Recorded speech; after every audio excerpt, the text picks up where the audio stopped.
Shalom Aleichem. Hope everyone's having a wonderful week. Looking forward to Shavuot coming up in just a few days. And in the Sefer HaChinuch, we are up here to Mitzvah 491. 491.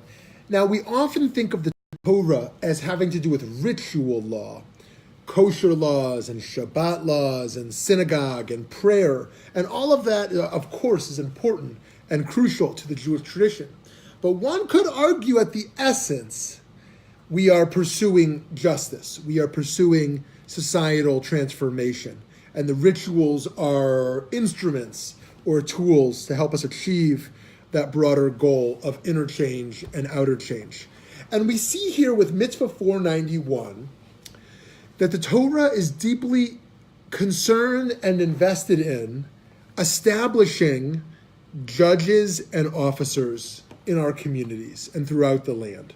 Why? It says in Devarim, it says in Deuteronomy 16:18, Shoftim v'shotrim titen lecha b'chol sha'arecha, that judges and officers you shall set for yourself within your gates. And in fact, this is not only a Torah law for Jews. Interesting enough, this is one of the 7 Noahide laws, one of the Sheva Mitzvot B'nai Noach, that these are the universal laws of humanity.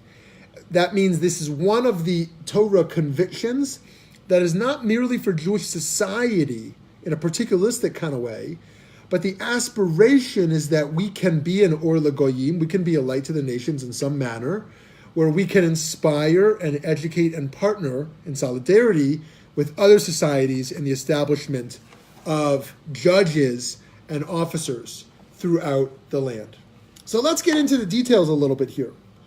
So it says here, these judges and officers should ordain what is proper to do and prevent reprehensible matters. Now this is a difficult matter, both on the front of legislation and judicially, and of course on education.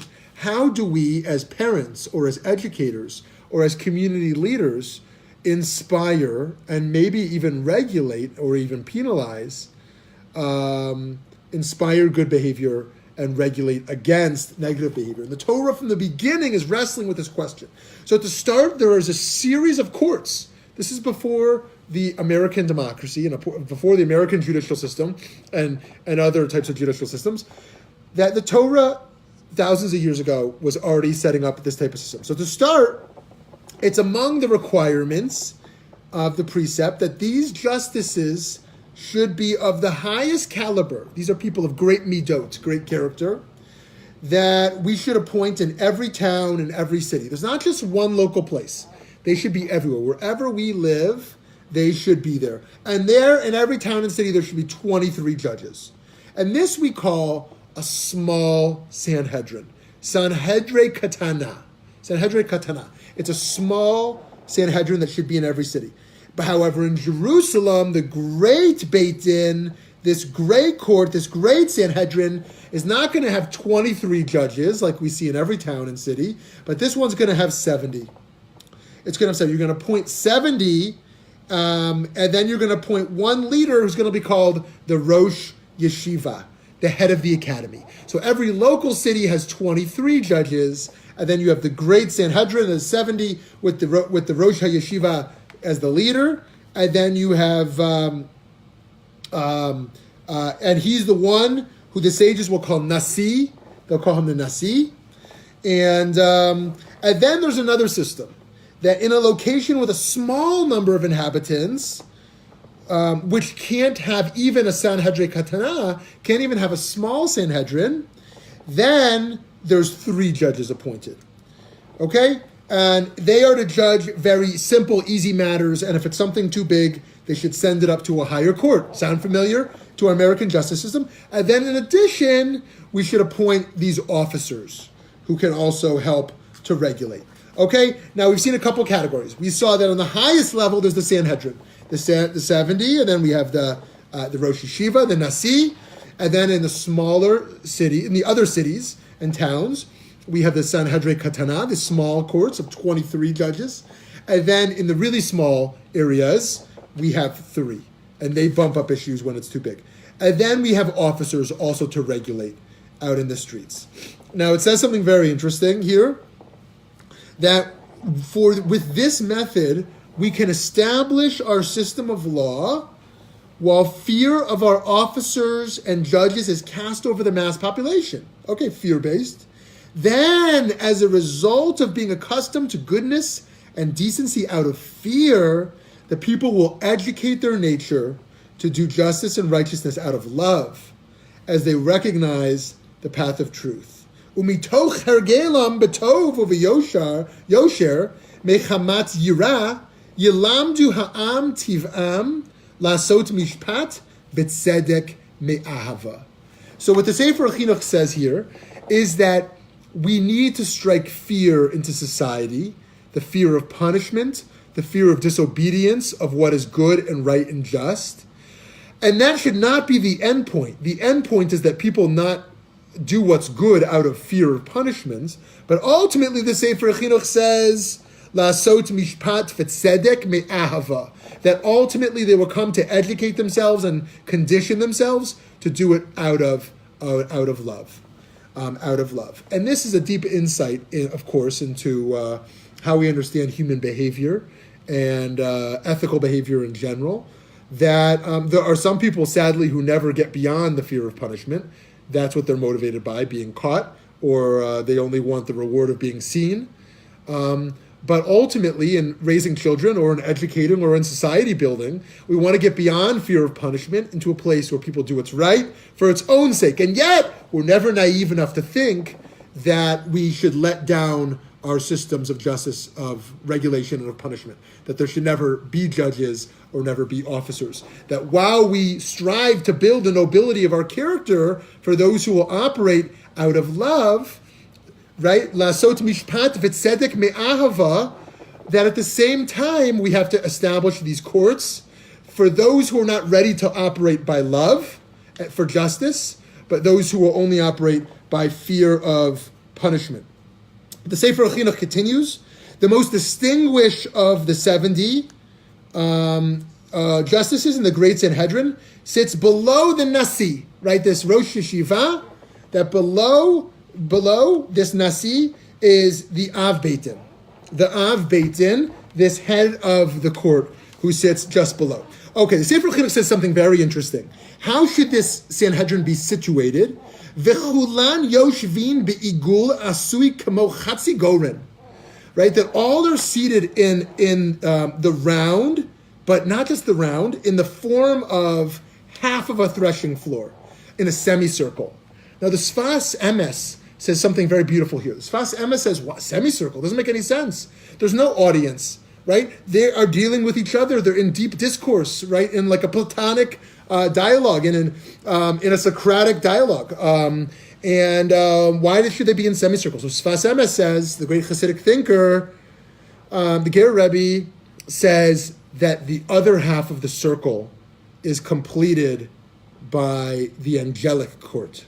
So half of the circle of judges is the human Beit Din, the human justice, and the other half is the divine justice, is the angelic court that completes it. And that's how we should think of the world. This balance between hishtadlus and bitachon, that we, on the one hand, strive as hard as we can to bring justice and to work to repair the world and to do our part. And on the other hand, there's bitachon. There's letting go of control and having a trust, even in emunah, faith in God, and a trust in the process, and that humility is necessary as a part of being on a court. That there's a part where we have to be chutzpahdik, and we have to be brave and courageous to rule in the way that is according to our logic and according to our tradition. But the other half needs to be a reliance upon God as well. Now, who are these judges? What type of wisdom do they have to be committed to and capable of? This is fascinating.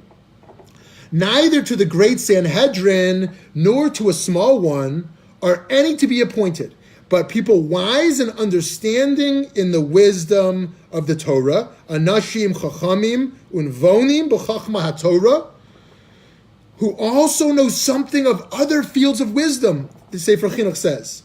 such as Mishar Chachmot, Kigon Refuot, Vecheshbon, Tekufot, Umazalot, Ve'itz Tagniut, V'darche Hamnonim, V'hakosmim, V'hamkashfim, right? And he goes on, but that we have to not only be wise in Torah, but we have to be wise in these other fields of medicine and math and the calendar cycles and even the constellations, the mazalot, the astrology, and even the ways of magicians and of sorcerers. Why?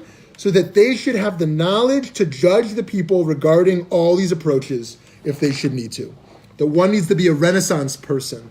One needs to not engage in Torah Umada, so to speak, Torim Derech Eretz. That one needs to not just be a person of the text, of the Halakha and the Agadah, of the Torah Shebechtav and the Torah Shebal Peh, but also be a person of worldly wisdom.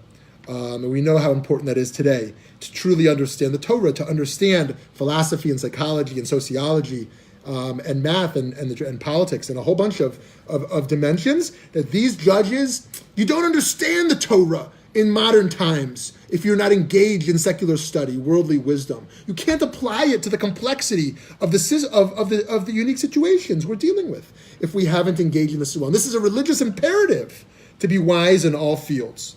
Right? Now it goes forward. Now we have to talk about who can be a rabbi. Who can be a rabbi? Because the rabbi traditionally was a person of authority. Right? And as we'll see, that's something that has changed. But we don't just have the Sanhedrin with 70 plus 1. We don't just have the 23 judges in smaller towns. We don't just have the 3 judges in an even smaller town. We don't just have the officers who roam the streets, right? And all these have to be wise in Torah and in secular matters. But now we need the rabbi, right? And the rabbi is not only the individual that the person can go to understand and help to understand the Torah's view on complex matters of medical ethics and business ethics and how to pray and what's kosher and what's not, but also as an educator, not merely an authority person. So what does the Sefer Chinuch say here? Hasmicha b'chol hadorot lo haita biyad kamo smicha shel Moshe. Right? The ordination through all the generations was not by hand as the ordination by Moses had been, right? And he goes on, but rather it's baki b'chachma haTorah, right? Rather, we are dealing here with someone who is found, examined, and questioned, and found to be someone who is an expert in the wisdom of the Torah. Ish ohev emet, sonei ha'avel v'chol inyano. This is not just someone who masters Yoredeya. They didn't just learn the laws of kashrut, of what it means to keep kosher, but they're a person who loves truth. It's their character. They hate avel v'chol inyano. They hate injustice, right? They hate wrongdoing. What does it mean primarily to be a representative of the Jewish people? Not just that you've mastered how to learn a Tosfot, as important as that is, but you love truth, especially in an era where truth is under attack. You hate injustice and you hate this type of evil. And v'achar chakira rabba be'inyano u'v'chachmato omrin lo shlosha chachamim smuchim o afilu b'she'echad mehen samuch, that the 3 come to this person, or in some cases even 1, hareya ta samuch, you are samuch, you are ordained. Right? Again, not by the hands like by Moshe, but through this interrogation, so to speak, this testing. V'korin lo Rabbi me'ota sha'ah, and from this point on, we call this person Rabbi. We call this person Rabbi. Now, of course, back in the day, there was this concern of srara, of who are these people who are fit to have such an authority. And so some argue that women could not be rabbis for this reason, because they don't have the srara, and they're relying upon a read of Maimonides, of the Rambam, that women can't be trusted with this type of authority. They can't hold this type of authority. But we know in our day that this is obviously not the case. There's plenty of sources that make clear this is not only mutar, not only permitted, but this is good. This is good and right, because every person needs an educator. Every person needs a rabbi. Certainly every Jewish person, maybe every Gentile too, but maybe not. But every Jewish person needs a rabbi. And all the more so today, the importance of women having women leaders they can turn to, and men having women leaders that they can turn to. And this is not smicha anyways. This is not smicha anymore. B'yad Moshe, right? This is not the continuity has been broken. There's no formal authority to rabbis aside from what we choose to take on ourselves as an authority. There's no das Torah, so to speak, as some claim, that we are bound completely by the infallibility of the Gedolim today, but rather we are involved in an education process. We are bound by halakha, and there are educators to help us navigate that binding, that responsibility. And so today he says we do not have ordained men of authority. Sha'af al pi she'ein lanu hayom ba'avnotenu smuchim. We don't have this today. And so our job is more difficult. Let's look at this again. Let's summarize now because we're going to hit the end. What happens here? The Torah comes and says we have this deep commitment to justice in society. And so we have to establish all these measures. We need a Sanhedrin of 70 that has a Rosh Yeshiva, a Nasi, and then an Av Beit Din, 70 plus 1. And that's going to be in Yerushalayim, in the holy city of Jerusalem. Our prayers go out to Jerusalem, always for peace and for security. And then in smaller cities, you don't have to live in the big city. We want dispersion. We want to change the world. We don't want everyone in one city, not even in one country, I would argue. And in these other places, you're going to have a court, a Sanhedrin Katana, 23 judges. And then in the smaller places, don't think you have to live where all the Jewish community is. You got to go where you got to go in the world, where your calling is. And over there, you should have 3. But everywhere, even beyond that, you need a Rav. You need a Maharatz. You need a Rabbi. Right? You need a teacher who's going to be your educator in Torah and your guide. Because while we're busy in our work of accounting and medicine and business and teaching, we can't just study Torah all day, and we shouldn't study all Torah all day, as the Rambam says and others say.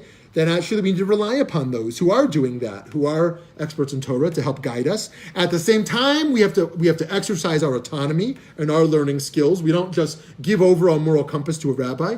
Rather, each of us has to live with our own moral decisions and spiritual decisions. But a rabbi can help challenge us and educate us and guide us. And we've lost the ordination that once existed. So there is no formal authority beyond what we kind of accept upon ourselves and kind of understand. We rebuild the construct of authority. Halakha is still binding, but the rabbinate is primarily one of being educators rather than authorities, although the Sefer Chinuch, to be sure, does understand there to still be an authority, though, even though he says smicha has been broken. And then ultimately, what the Sefer Chinuch says very beautifully is that we have to strike fear in people, but that's not the end point. We want to serve through love. We want to do what's right and good based upon loving truth and loving justice, not merely out of fear of punishment. But don't be foolish. There will always be people in the world who will only operate by fear of punishment. The fear of shame, if only they were found out, then they would be caught, imprisoned, fined, shamed socially, whatever the case is. But our goal of Torah is to habituate ourselves to a deeper level of loving truth and justice.